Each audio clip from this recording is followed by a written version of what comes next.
Good morning, Signature. Welcome to this week's virtual meeting, October 31st, 2023. As you know, I'm Brandon Roberts, and this is my sidekick or co-host or whatever you want to call him, Chris Bishop, our general manager. Today we wanted to really dive into business planning. We'll get to that in a bit.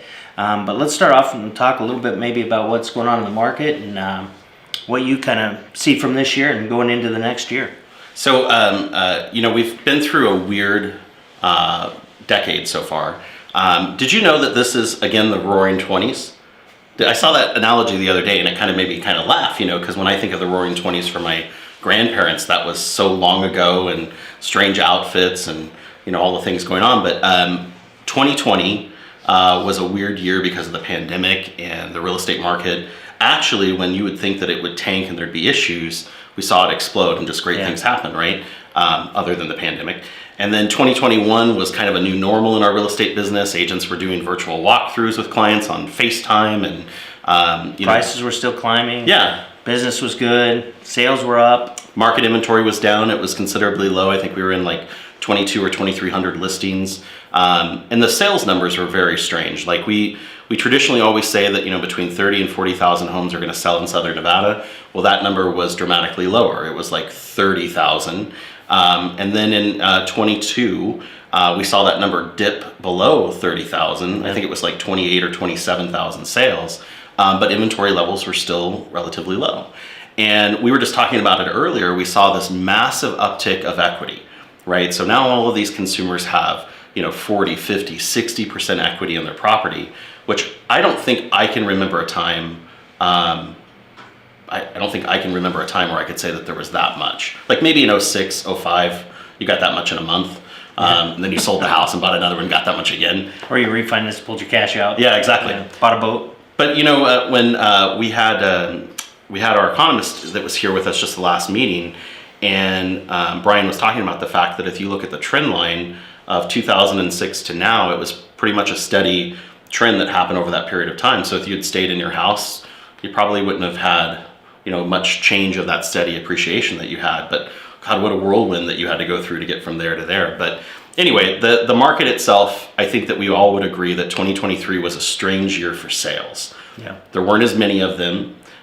It was hard to get a seller to list because you had to answer the question, where are you going to go next? Yeah. And I think that preparing the agents for that question of, there is an ability to find a home. We can figure out a way to get you to a similar payment.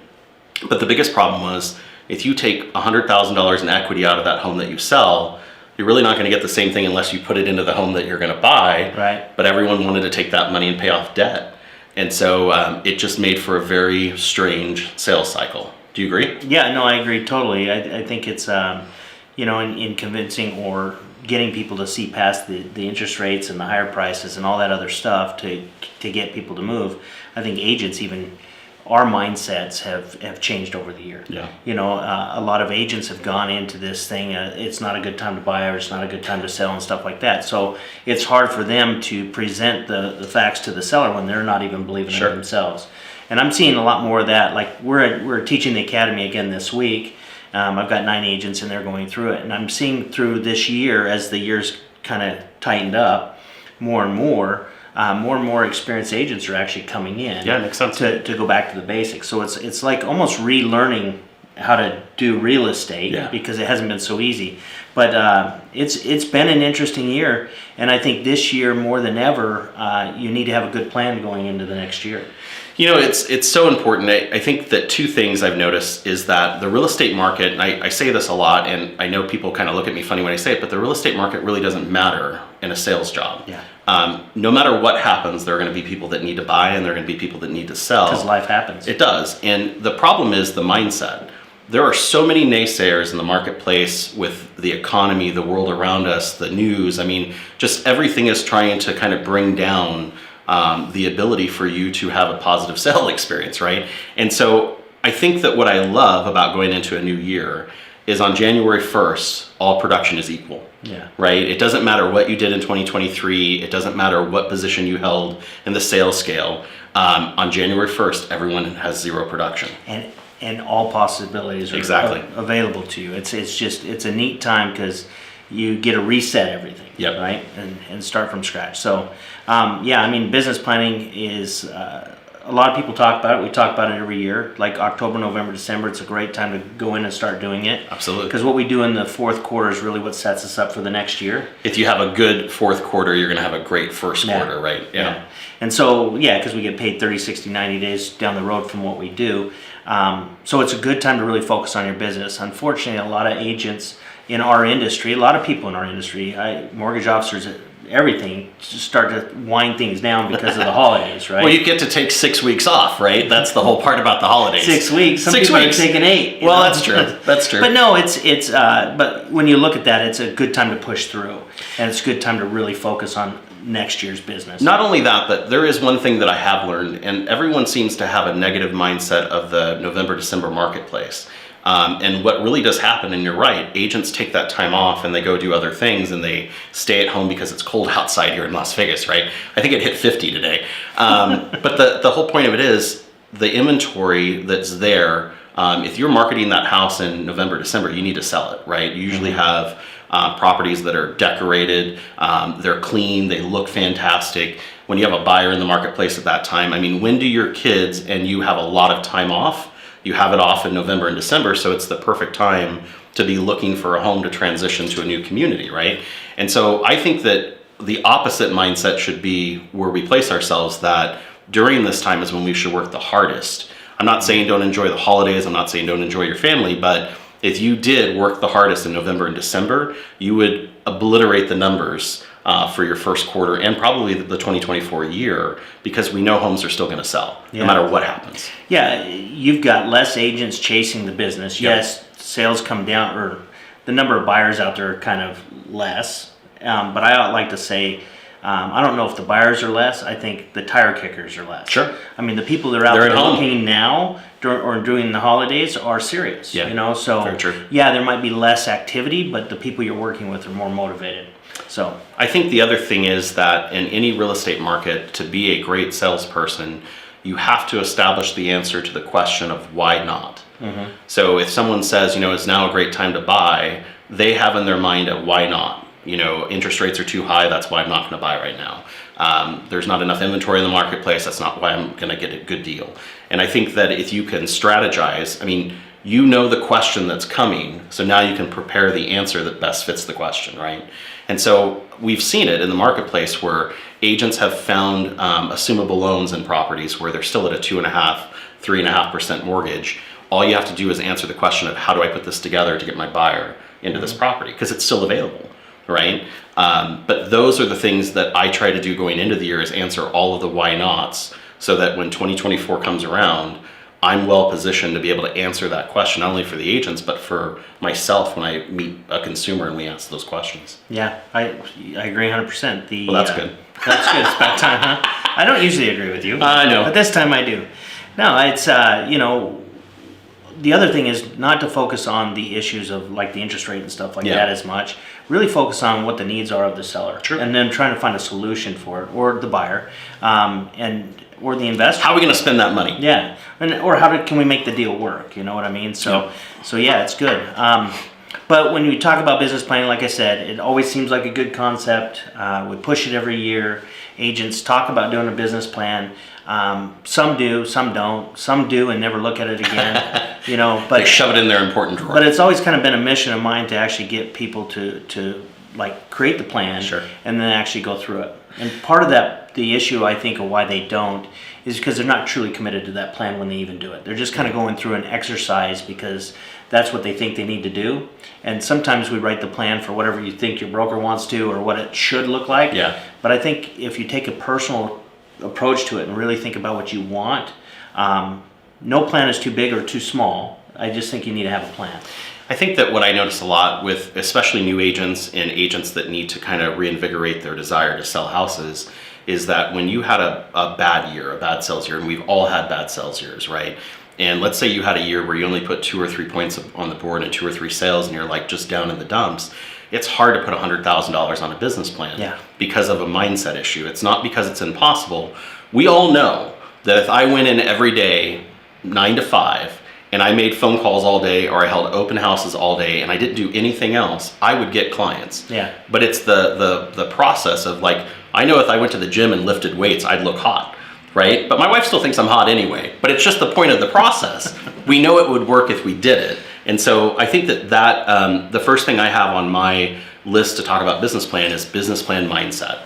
And usually the reason why we shove that business plan in a drawer and we forget about it is we already have a bad mindset about why we're doing it. And I usually get excited about it. Like, I get excited to think about all of the things that I want in my life, all of the dangling carrots that I want to achieve. And now is the time when I get to actually put them up and plan about them. And so you got to have that. You got to have the excitement in the plan or it'll just be nothing. So last week I walked by your office, right, and I see all these sticky notes or these little I make sure it doesn't stick to the wall. Yeah, 3x5 cards all over your wall. You know, Mike, my business partner, co-founder of Signature, he just writes all over the windows, right? but it kind of got me excited too, seeing all the stuff that you were putting up there, and you had them categorized in different things, you know, for the company goals and your personal goals and your team goals and all that stuff. So when you're starting to write all that stuff down, I mean, what is your thought process? Are you just putting everything up there that you always ever wanted, or? Well, I've heard it said many times, you know, my mind is a scary place to go alone. And, and yet there you are. And yet there I am every day. But so I kind of started off a few different ways. I look at my, I have a pipeline report that basically houses every single transaction I've done. It automatically tracks my numbers on volume and what my commission averages are and basically everything. Where did the money go? Yeah. From that report, I kind of establish a growth pattern of what I want my income to be. And you know, whatever the number is, times it by something. And so I had a number that I hit last year. It was a good number. I'm not upset I hit it, but it's not what I want my life to be. And so I started off that board with basically a number, and I put $600,000 up on that wall. And then I had to figure out where do you find $600,000, right? So I departmentalized my income potential into different segments of my real estate business. And I think that we forget, when we look at listings or buyers, we forget where those listings and buyers came from. So, I mean, if you're out there and you do cold calling, there is an entire system around cold calling. And I don't know that the system I have today is the system I want in 2024. And so I take those pieces and I departmentalize them. And one of mine is, you know, my personal real estate business, my team's real estate business, the company's business that I can help it expand, and, you know, coaching that I do. And I take all of those and I write them out. And then really from that point, it's about expanding my imagination. Like all of the crap that I could think of, like anything, I mean, don't take anything off the table, I stick it to the wall. And I stick it to the wall because if it's not up there, I'll lose focus on it. I won't see how it affects everything else. And I try to put all of those things together so that I can do, like you said, I can see it all on the wall. And by doing that, for some reason, the pieces of my brain fit together like a horrible jigsaw puzzle. And I try not to limit it, you know, like, so there could be 50 cards under one item, but it doesn't mean I'm going to do all 50 things, because that's the other problem. Right. You stick way too much to the wall and you don't figure out, well, that's a really dumb idea. And what's nice is Brandon came in and he looked at the wall and he's like, I don't know that that's what you should be focused on. And so I ripped that card off the wall and I put something else in its place, or I realign what it is.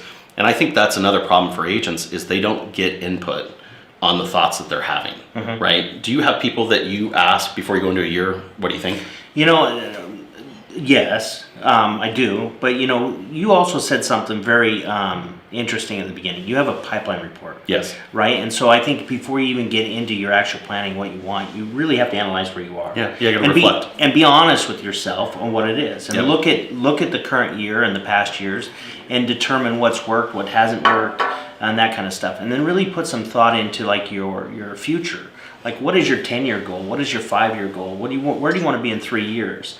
And really start to put down things that you want. Yeah. Because I think, like, you picked a number of 600,000, and I'm going to ask you how you came up with that. But most people just pick a number out of the air, right? Sounds good.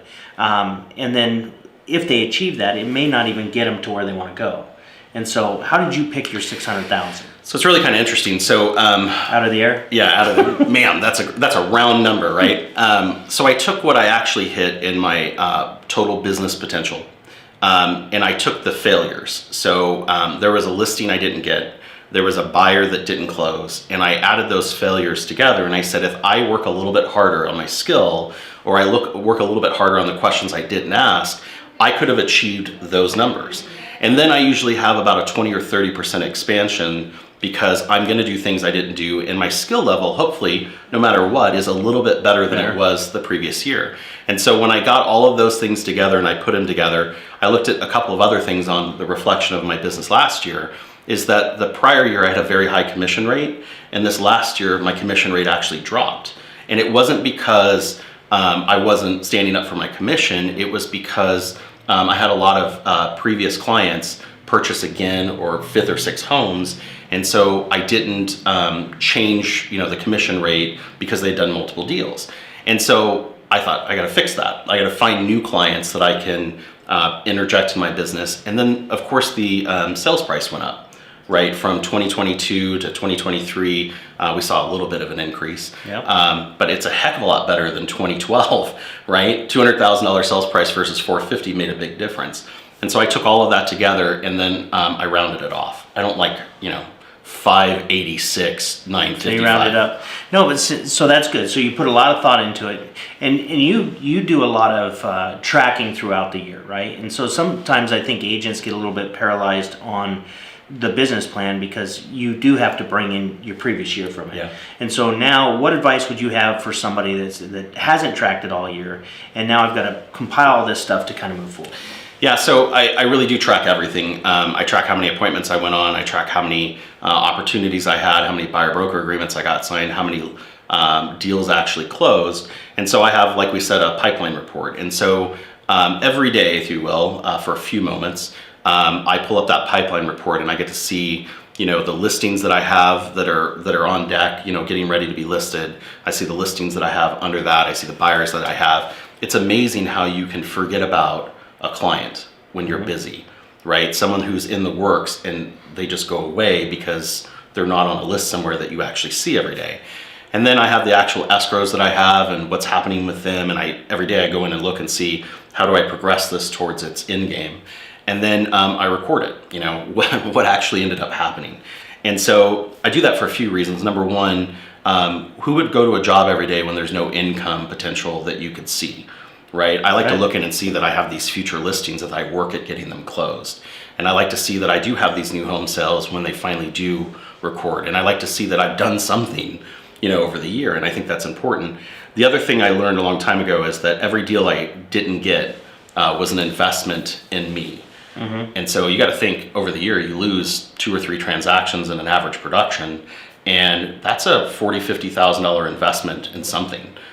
Usually it just goes down the drain when you don't think about it, but if I would have asked these 3 extra questions in my listing appointment, would I have invested that money in being a better agent? Yeah. And I think people don't focus enough on that. I'm not saying sit there and fixate on the negative, but take something valuable from it, right? I mean, how much have you learned from all of the things you've done wrong in life? I like to repeat them. Yeah. No, but it's true. So you grow by mistakes. Like, yes. You can learn from your own mistakes. You can learn from somebody else's. And then, great point. Like, sometimes learning from somebody else's is better. That's why, like, coaching and different things like that can come into play.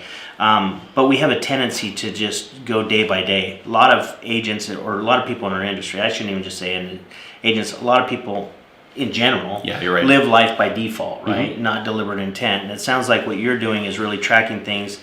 You're creating a business. Yeah, right. Hence a business plan. And instead of it just being a job and you showing up to the office once in a while, or helping a client here and there, you're actually going with deliberate intent on what your goal is and working towards getting there. The other thing I've taken, when you're talking about you're tracking things and you're looking at your listings that are coming up, is you're also focusing a lot on the wins. Sure. Right? You're putting wins on the board and things that you can achieve. And if you don't do that, you don't realize what you have. Very true. And so sometimes we think, oh, we got all these leads, but if you don't have it in an organized manner of some way that you're working through them, that's all they are, is names. Yeah. I had an agent I coached a number of years ago, and he had some phobia against calling his database. I don't know why. A lot of people do. He was just a great guy. I mean, yeah. He was a lot of fun to hang around. And so I said, go pick phone numbers and call them, right? So he's calling through the database, And he comes back in and he goes, "You won't believe it, I got a listing." And I said, "That's fantastic." And he says, "The problem was I got the listing 2 years ago and I forgot to call the guy back." $3 million listing, by the way. The guy had a lot of $3 million listings, but he easily forgot about it because he was so busy. And I was like, I don't want that to ever be me. One of the things that I do as well, and I got this from a coach, and that's one thing that's so important about a coach, is they ask you the questions that you ignore on purpose. Yeah. Right? Because I didn't want to focus on my losses. They brought them out so I'd learn from them, right? And so I do this thing called start, stop, continue. And I look at my business and I say, oh my God, there's some things I need to start doing. And then there's some things that I wasted my time, money, and energy on that I need to stop. And I need to have a real conversation like any business would about doing it. Mm-hmm. And then there's things I need to continue doing and putting more money, experience, time into to make my business expand. And that for me has been kind of one of those refreshing things to do with the prior year, to kind of see what did I do that I need to fix. Mm-hmm. What business wouldn't do that? Everyone should, right? Yeah. It's especially if you want to be successful, and I do the same thing on a business level, but I do a lot of it quarterly. Mm-hmm. I usually try to get away for a few days and just do something away from the office to the point where I can kind of reset. It's important. And I always kind of get ideas and stuff like that. Now, I don't sit down at a table somewhere in the jungle or something and hammer things out, but I clear my jungle. I clear my head, or the forest. Hey, Costa Rica has jungles. Yes, it does. Utah That's has forest. True. I sit in the desert. Yeah, or go to a spa or something. But either way, I go and I clear my head and I think about those things and things that you can adjust through the year.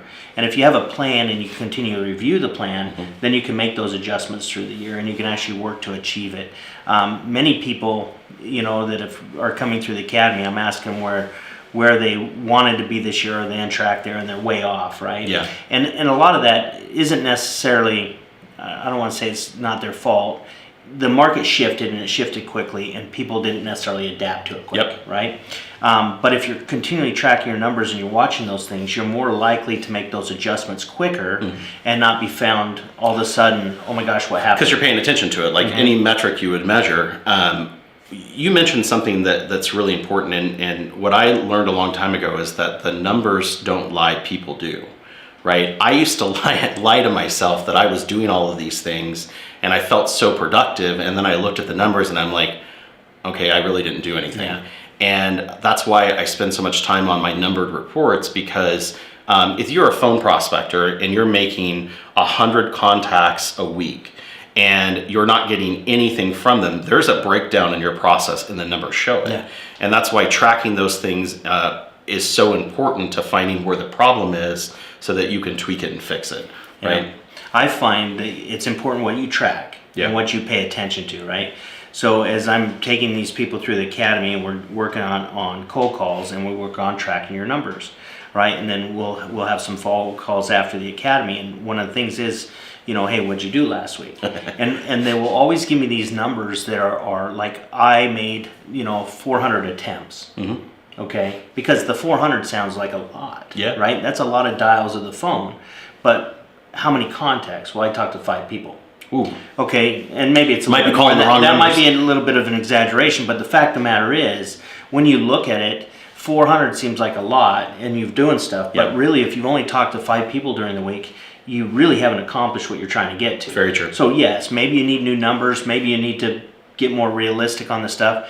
Don't track necessarily the hours, because are you on the phone consistently for that period of time, or are you just at the office for that period of time? It's funny, I went to a prospecting school once, and last time I went. Those are always fun. Yeah. And what was kind of interesting to me is I was in a room of people making these calls. There were probably 40 top producers in the room and then me. And I was just upset. Like, I was mad that everyone else was succeeding when I was failing. And the coach noticed that. And again, you don't think of these things. You're living in the moment. And he came over and he goes, "You're upset." And I said, "You're right." And he goes, "I need you to smile and be happy and get on the next call and be happy and be positive about it." Change your attitude. And I'm like, how the hell can I get out of here, right? And as soon as I changed my attitude, I got that call to answer. I got that call to set an appointment. And then what I noticed was, by tracking that, by thinking about it, I wasn't really asking people to meet with me more than once.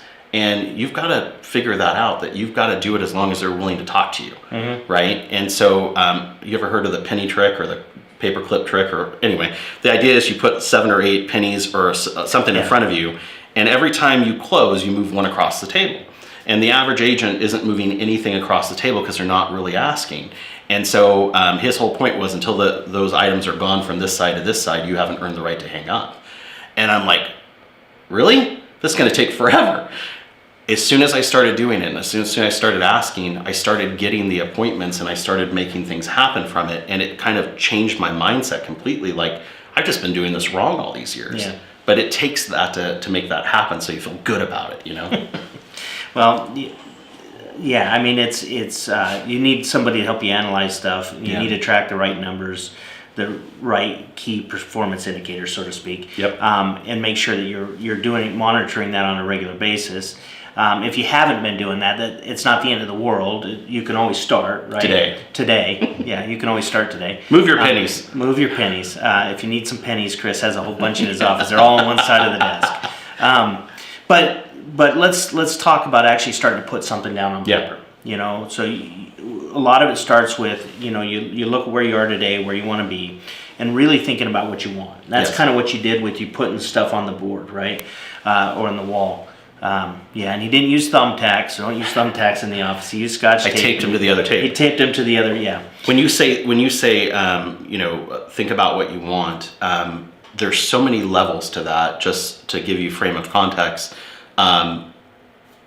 we lack imagination in a lot of things, except when we're kids. And that's why it's so great being around someone so young, because they talk about things in a mystical way, right?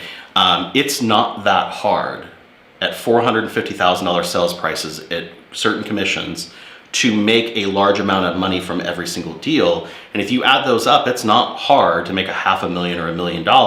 It's just not easy, right? And so it's about putting those things together and deciding where you want it from. I couldn't believe at how much time is spent on buyers versus sellers, and that the fact that if I change what I'm doing, I can save some time, right? And then it's the lessons you learn. If you want a higher sales price, if you're going to work $1 million homes, you got to prospect in $1 million neighborhoods, right? Yeah. You can't just hope that you're going to happen upon one and be lucky. You've got to put some energy where it matters to make that happen.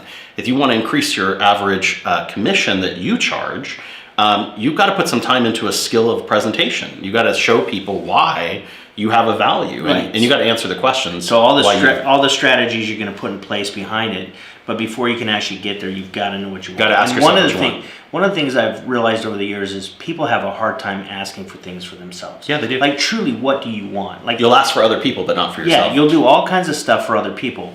But you really got to think inside here. What do you want? And I like to break mine up, and a lot of this is from my training at Satema, into the 4 categories, right? Because I try to get a little bit of a balance in my life. And so early on, a mentor of mine put me through a thing where it was kind of the wheel of life, right? And then it's broken up into pieces of the pie, and there was like your physical, your business, your family, and all these things, spiritual, and your contributions and all that stuff. And you basically rated everything from a 0 to 100%, right? And you'd color it in that way. And then it was always lopsided. And the idea behind that was, that's the wheel that you're rolling down the highway on, right? And how bumpy you got a big lump, right? And so it's always been a goal or a strategy of mine to try to balance that out. Sure. I've never been able to quite do it all the way, and sometimes it gets there, but what we have a tendency to do is when things are really good at home, we focus a lot more on the business, and then that starts to suffer the other way. So it's that balance. So when I look at this thing and you start to think about what you want, I break it into 4 categories. And one of them is business or financial, right? One is your relationships or your family. Then you got your spiritual, and then you got physical and stuff. So as you break those down and you're looking at that, I sit and I spend some time in each one of those categories. Where do I want to be physically at the end of next year? Where do I want to be financially, and how do I want my relationships or my family to look, and all that stuff? And so when you start to break that down and ask what you want, then you can start to come together and say, what's going to make that happen, right? And so then when you do that, and typically everything's going to track back to a dollar amount. and not everyone's necessarily motivated by money. Like It that helps. may not drive, but that money allows you to do all the other things in your life. Yeah, of course. Right? And if you can track it back to a dollar amount, it's easier to build a plan. Yep. Right? Because then you can start to put the strategies in place to help you get to that number. Well, right? because not all of the money is about netting it, it's about using it to improve you. Correct. Right? So like I think sometimes about the fact that I didn't hit a certain level until I had great people supporting me, and I had to be able to pay those people to support me. Right? I mean, some will help me because I'm a nice person, and some won't. Most won't. But it's the point of support comes at a price, and sometimes that's not a price you're paying; it's a price you're investing. Mm-hmm. And that's a lot of people are hung up on that. Like, oh my God, I can't afford to spend that. Sometimes you can't afford not to. And I think that's the other big thing I learned from looking at those other quadrants, that if I have more time to spend with my family, but my business is still successful, that's a valuable investment for me. May not be for my family, but it's a valuable investment for sure. But if you look at that and you say, hey, in my business quadrant, or maybe even your personal life, your life, you want a coach, Yeah. maybe it's a life coach, maybe it's a business coach, Sure. whatever, but you put that in your plan, Yep. right? And then you account for that so that you're not coming from this place of scarcity, like I'm taking from this to get this. Yeah. You're saying it's already in my plan. The other thing that I learned from you that was so important, and I want to say this to everybody because they don't think of their business as a business, right? You treat all of your businesses like they're independently people. They're running, they're operating, they're supported, they have their own accounts, they're keeping their own money, they're there to help themselves. And, for many years as a real estate agent, whatever I earned from one place went into the same bucket. And because of that happening, this never grew. And when I started giving everything its own bucket and I stayed out of the bucket, it started to grow. And that is a complete mind shift change that you get from looking at the quadrants. And that's also how you scale. You're able to make those things, blossom and you look at them as business meetings then. Like, I'm actually having a business meeting on what to do with this bucket. Yeah, it's interesting because that's a lesson when you talk about learning from your mistakes. And I said earlier that I like to make the mistakes over and over. That was something I learned from repeated mistakes. And we Sure. all kind of fall in this thing when we're taking and we're building a business, right? And we're rolling everything back into the business, right? Yeah. And there's a point early on that you make a lot of sacrifices. And when we were starting Signature, there was a lot of sacrifice. Didn't take a lot of money. Didn't even have a bucket. Yeah, but you're kind of going through it, and it's easier at that point when you've got something and you really don't have anything yet, so it's Sure. easy to risk it. Yeah. And it was interesting because where this really hit me was we were in Green Valley, and we were on the third floor there before we did the expansion, took over the space on the side. There was no other space on that third floor, but we knew we needed more space. Sure. And so we were looking at space down on the next level. And it was the first time I ever pulled back. Like before, it was like grow, grow, grow. But it didn't seem right. And I walked out there and I told Mike, I said, we actually have something that I'm fearful of losing now. Like, I'm not willing to gamble Sure. the whole thing. So it kind of changed. And then we were still doing it though. Like, I was still making that mistake. We were going to go down this path of franchising Signature. Right? And this is kind of going through, really thinking things through. And what Seems happened, like a great idea. It was. We were selling these things and everything else, but I looked at it and COVID hit, right? Yeah. And it caused me to stop and reflect. And I looked at that, and that's why I started planning what the future looks like, and I started thinking about what I want.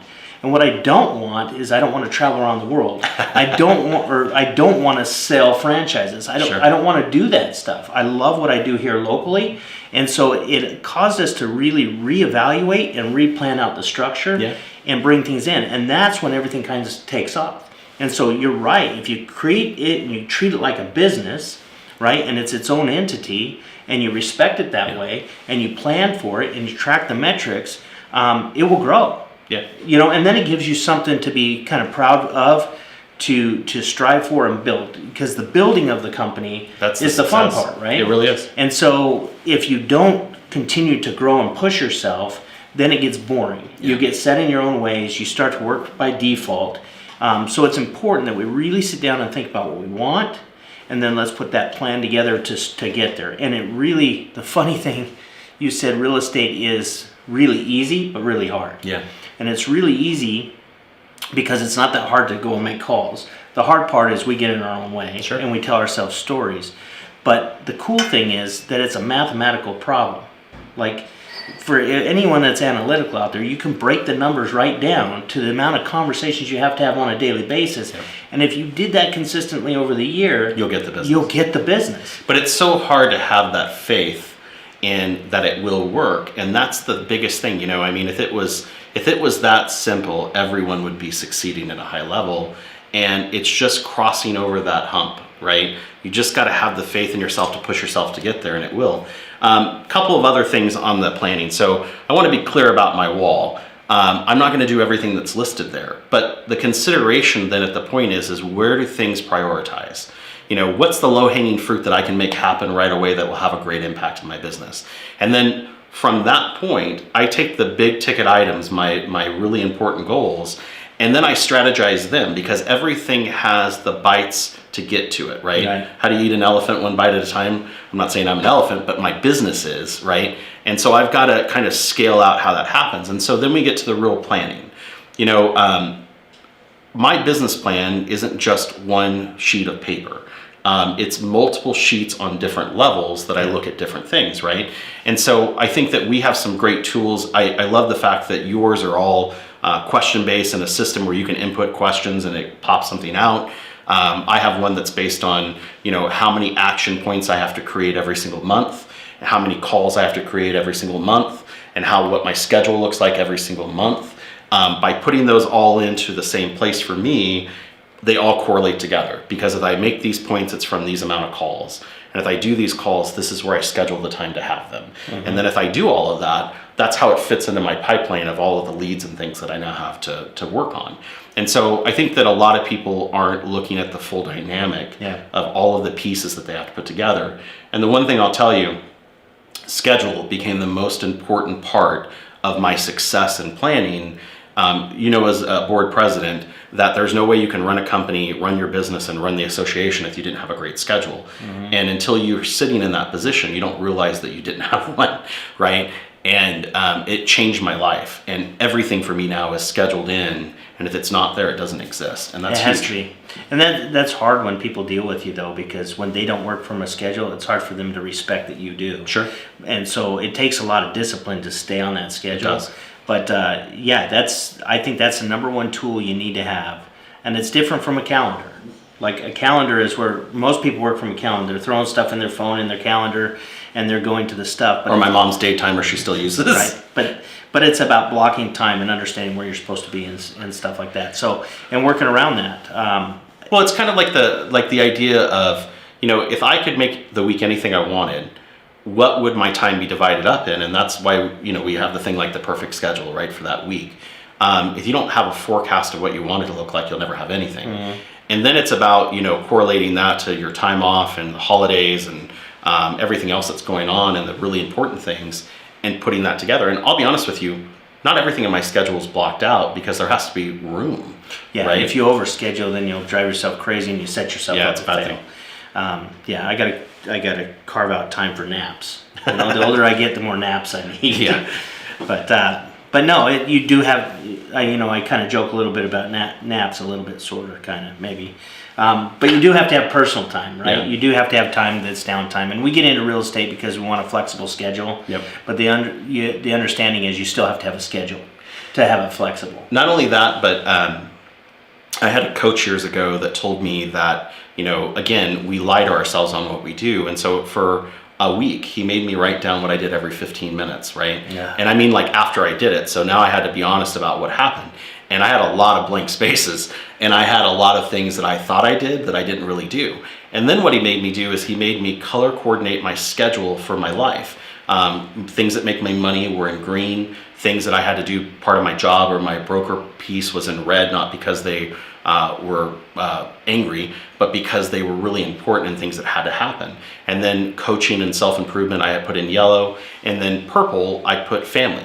Like anything I would do with my family, time off, things like that. And his whole point was you have to have a mixture of those things in your schedule to have a fulfilling business and a fulfilling life. Yeah. And that really was eye-opening to me, because I had a lot of nothing, like a lot of blank on the schedule that didn't really do any of those things, and changing that made a difference. And you can see what's monopolizing your time or not, Yeah.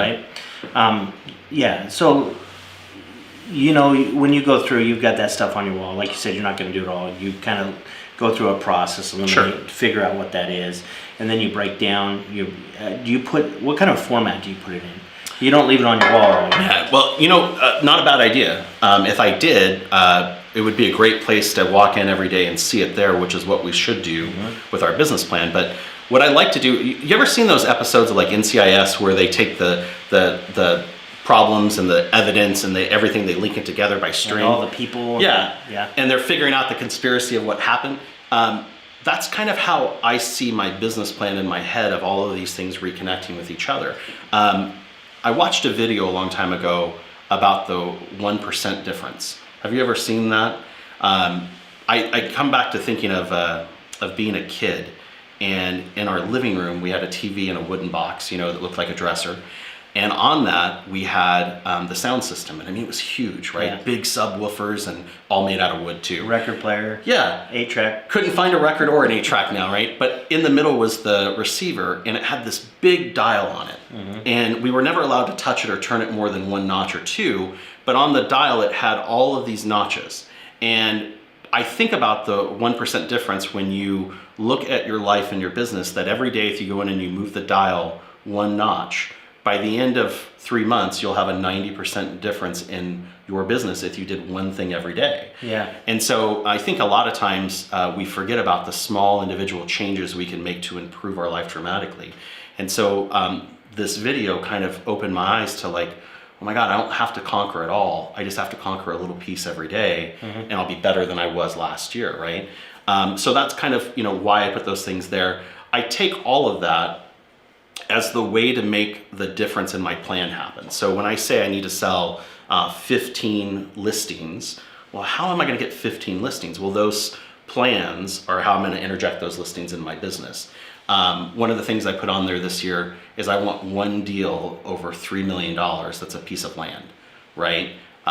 So I'm going to focus on prospecting parcels in the Las Vegas Valley that have been here longer than like someone who's owned it 20 or 30 years. Because if you find 5-10 acre parcels like that in the valley, that they've had them all this time, now is a good time to sell them. And the price has gone up dramatically, and they would usually all be above that price. And so I went to my title gal just thinking about it, and I asked her for a list, and she gave me 85 people in the area that I work that have parcels that fit that dynamic. I would have never done that if I hadn't put it up on the board and, you know, thought about how to get there. Goes way back to the beginning of the meeting when you're figuring out what you're going to say to people. Like, Yeah. You've already sold yourself on why somebody should sell that piece of land in this market and where the whole thing is going there. So now all you got to do is go find the right person. Yep. Which you will. And so I like what you've done. So you got the 600,000, and now you've got all these little pieces that you're going to focus on these things, not this number. You're going to focus on all these things. And if you accomplish all these things, that number happens, because we know the compound effect of doing all the little things is Makes what's a going to difference. drive you to the thing. You know, when we were kids, we would do puzzles, and you do a lot of puzzles. I was surprised at the amount of puzzles that you guys like to do is fun. It's not fun to me. But, you know, it's the reflection point of looking at a flat puzzle versus a 3D puzzle, right? Flat puzzle, you just interject the pieces. A 3D puzzle, you build the blocks. And so you kind of had to shift your business plan from just doing one piece of paper to all of the blocks that make the puzzle come together. The flat one's easier. Yeah. And it's got a picture on the box. Yeah, so you match it up. But the toughest puzzle I just did was, it was a 3D one where you look at it different ways and it had fish. Oh. That was a tough one. Yeah. But Exciting. I do like doing puzzles. I know.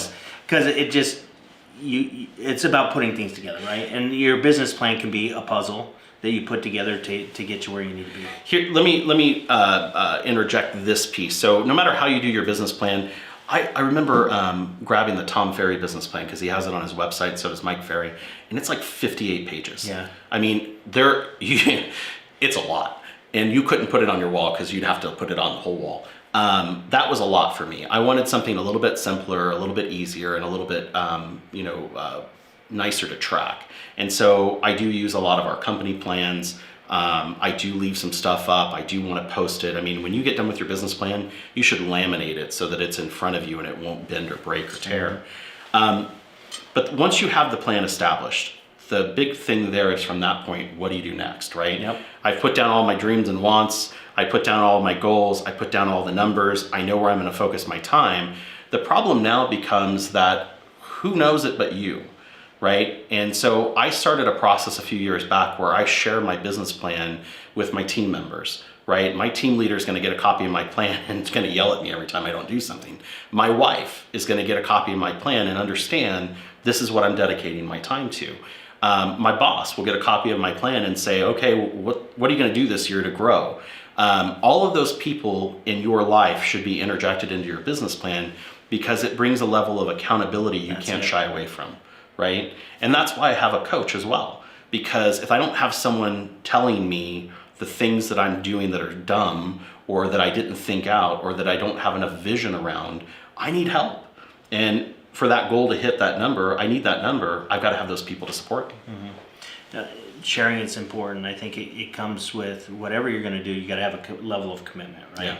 And the first thing is putting it down on paper creates some sort of a commitment. It does. But then sharing it and putting it out there, that creates a whole nother level, right? But yeah, we would love to see your plans. Any one of the managing brokers in the office would really like to sit down and look at it and help so that we can help you achieve it as well. But yeah, I mean, you've got to put it there. The other thing is when you talk about the 56-page plan and stuff like that, there's no magic business planning format that's going to work for everyone. Whatever one you do. Everyone thinks a little bit different, even if you just write it down in a notebook with lists. But one thing I've put together over the years is if you go to therealestatepad.com, I've got all kinds of forms and stuff that are designed with questions and different things like that you can fill out to help you along this process to get you thinking, right? Very important. But in the end, you're going to have to put something down for the direction you want to go. And in doing that, you've got to commit to it. And so when you look at it and you look at the plan, you ask yourself, am I willing to do all this stuff? Because if you are, then you've got your business plan. Yep. If you're not, then that's not the plan. Yeah. Like we got to start over. We got to re-look at what you truly want and where you want to go. One thing that's going to help you through this changing market is the level of commitment you have to success. Because any one of you that are in the industry can make it. And I don't care what company you're at or whatever. If you're committed to do it, You will. and you have the right people around you, that's where the company comes in. But if you're committed to do it, you'll make it happen. Not only that, but I look at that number on the board as a big number, right? If I try everything I can to hit it and I'm only off by 10 or 12%, or I'm off by 20%, that's still a great number. Yeah. And I think that's about the stretching for the goal. The other part of it that you mentioned that's really important is that agents go through emotional changes, states of mind. Mm-hmm. And it's very easy to be consumed by just this horrible feeling, like it's not going to happen, I'm not going to succeed. Yeah. If you feel that way, you're out there and you're just kind of lost and you don't know what to do and what we're saying is a foreign language to you, call us. Each one of us, every one of the management team members will sit down with you and talk about a plan. I'm happy to business plan with anyone in the company. I know you are as well. It has nothing to do with coaching or any of that. We just want to help you get on a structure of where you're going, and that's for anybody. And then I'm going to say that the biggest growth I had was when I did get a coach. And so maybe you're not ready for one yet. Maybe it's not the thing on your list, but maybe it should be. Coaching helps so much. And it's like everyone says, well, I don't need a coach. I'm good at what I do. I know how to sell houses. It's not about selling houses. If it was only about selling houses and they would just walk into the office and ask you, it'd be really easy, right? Mm-hmm. But it's about how to structure your business and the things that you're missing because you're not talking to yourself about it. That's why you need a coach. Yeah, but coaching isn't for everyone. Not for everybody. And I'll tell you, the one thing that determines if it is for you or not is your commitment level to being successful.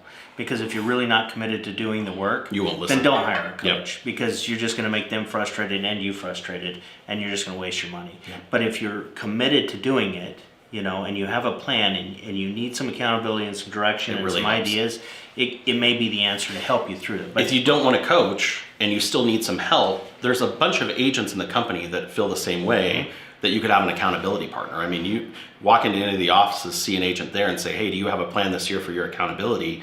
I guarantee you'll walk in and find somebody that's willing to help you stay accountable. And that in a lot of cases is a big part of it. If you go and make calls every day and you're by yourself and there's no one else there, who did you ask to participate with you? And sometimes when you do things in a group, it inspires you, to share and enjoy that. Yeah, and I'll hold you accountable to a point without coaching. As the broker, Yeah. I mean, we're there to help you. Coaching with us, it guarantees a half hour a week Yep. of a one-on-one call, which can be really instrumental. We couldn't do that with every single person without the commitment, and the financial commitment to coaching it's important. Yeah. Because I find I give away a lot of coaching. Sure. Like after the academy, we go through 6 weeks of weekly calls, and the majority of the people that go through the academy don't even take me up on that, right? And that's sad. Why do you think that is? Why do you think it is that they go through it, they love it, they succeed in it, and then after it's over, you're progressing with them and they stop? Why do you think they stop? I think it's you get to a point where you know it's going to work, but you have to commit to do it. Yeah. And you're not ready to commit to do it yet. You're still comfortable in the lifestyle you had or have. It's not that bad yet. The market's going to change, whatever you're telling, whatever stories you're going to tell you, but you're not ready to commit it and be held accountable. Sure. And I'm guilty of that sometimes, where it's like, yeah, I want to do all this stuff, but am I really willing to put the time into it? Yeah. And so, because I like kind of just doing this, being able to go fishing on the weekend or whatever. You get very complacent or at ease and the whole Yeah. thing. It makes a lot of sense. So, but that's what I think it is. You're not ready to take it to that next level. And that's why I say coaching isn't for everybody until you're ready. Yep. I think it can take everything I've done in my life that I've gotten great results is because I've had a coach.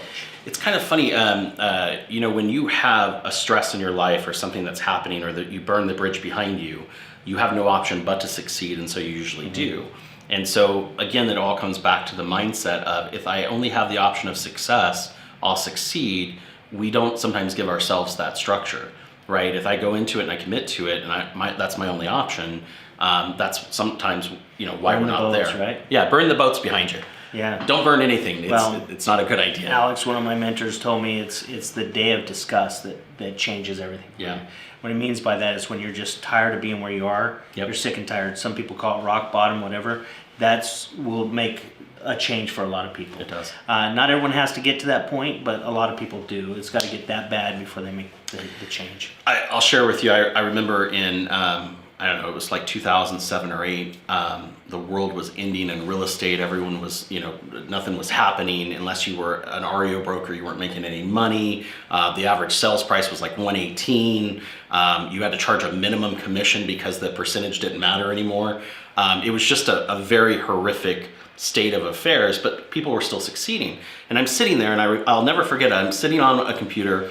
It was one of those old screens, the DOS screen kind of thing. And I'm looking at job apps, and I'm like, what am I going to do? Because this isn't going to work. And I come from a family of real estate agents, right?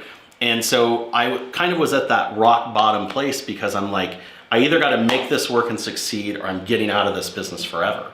And it was just kind of funny. I started looking, and even though my business hadn't been that great, I had still made more than the jobs that being offered on Craigslist. Yeah. If you remember Craigslist. And it was a mind shift change for me completely. Like, oh my God, these people have to work all day. I don't have to do that as a real estate agent and be successful, And Perception is reality. It is. I mean, you're talking about the world ending in 2008, and I was here, and I saw the massive amount of sales that are happening. It was still great. And it was just crazy. But the difference was that the sales price was so much lower that you had to sell 3 or 4 times And we as many did. homes to make the same kind of money you were used to. That was really what it is. Yeah. And it's kind of like now. It is. Right? You don't have to sell more homes to do it. You just have to talk to 3 or 4 times as many people to find the people to do it. We make our own evil in the market that we're in, and I made my own, and finally after that point I got over it, and I changed that thought process. And it's funny, new agents come in all the time, they're like, I want to make $100,000. The easiest way to make $100,000 is to sell a $3 million home. And they sell. There's still $3 million homes selling. It's just getting in front of one, right? And so that's the difference. I could sell that one deal and be done. Yeah. But the You actually likelihood had to work of all doing year. that. Yeah. You didn't have to work all day, but you had to work all year. So anyway. Well, that's cool. Well, I like talking about business planning. Hopefully you guys got something out of it. I know we didn't give you a structured business plan, but we gave you some ideas to kind of go at it. If anyone wants to sit down and talk about it, I've had a few agents reach out to me Yeah. already. I'll get you in my schedule. Chris will get you in his schedule. Tom, Keith, anyone will get you in the schedule to sit down and help you with it. But what I need you to do first is just to stop and think about what you truly want and where you want to be next year, and then we'll help you put a plan together and get there. Absolutely. And like I said, every one of us has a different formula or plan that we can provide.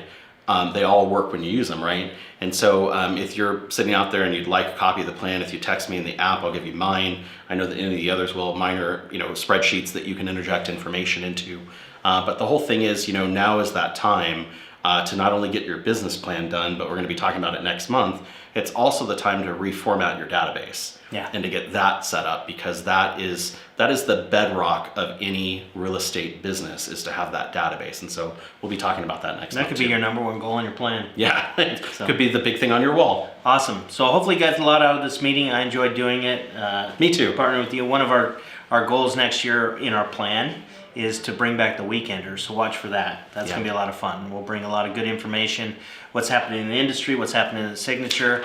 We'll do that on a weekly basis coming up here, and keep you guys informed. And don't forget, this upcoming month, we have one of my favorite office events, and that is the potlucks. That is my favorite time of the year, but we'll be having the potlucks for the offices. The cool thing about Signature is we do have a number of locations, and all of the locations are for the use of every agent in the company. And we want you to feel that, don't be afraid to go to the Green Valley office if you work in the Northwest and vice versa.